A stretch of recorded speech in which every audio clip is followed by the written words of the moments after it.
سلام برادران عزیز. من فقط کامنتاری که شما نوشتین، فقط همین کامنتاری شما را خوندم. هزار رحمت میگم برای کامنتاری زیباتون، برای گپای خوشروتون. هزار رحمت. من خرسندم. فقط یک چیز میگم تونه که فقط مسخره بازی نمیکنم.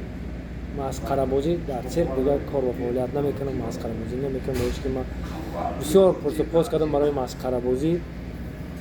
مقصد من او مسخره بازی که من میکنم، من بگم که فایده میبینم و واه گفتم مثال زندگی من پیش میبرم، نه.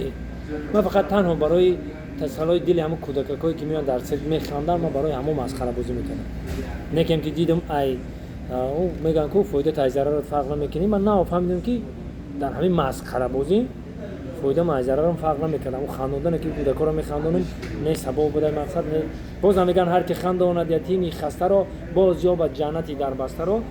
من همین مصرا رو پیش گرفتم، مقصد کودکا رو خرسند میکنم. خداوند بزرگ برای راستیش هم کاری که من کردم برای راستیش ببره و پاک و پروردگار رو گناه کرده باشم، برای خداوند بزرگ ببخشه.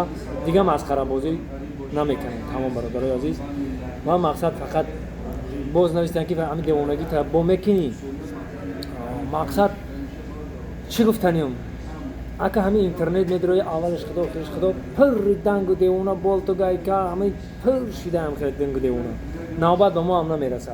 اگه هر یک چی با سن سال ما را سن سال ما به یک جای رسیده برادرای عزیز، سربلند باشید، خانواده باشید، فقط کینو فیلمای تربیوی ایما انتظار باشید. موندگی گام با شما من میگم خداوند بزرگ اول ایمان منو مستحکم بگردونه، همش میشه. باز این دوام میکنم در خونه خداوند بزرگ ملتی مرا، تاجیکی مرا با سربلندی های دنیا برسونه. خداوند بزرگ همه مؤمن و مسلمانان رو به خونه خودش، به خونه زیبای خودش دعوت کنه. خداوند بزرگ پاک و پروردگار رو پیش کنه، هم اونا کشاده کنه. برحمت که الله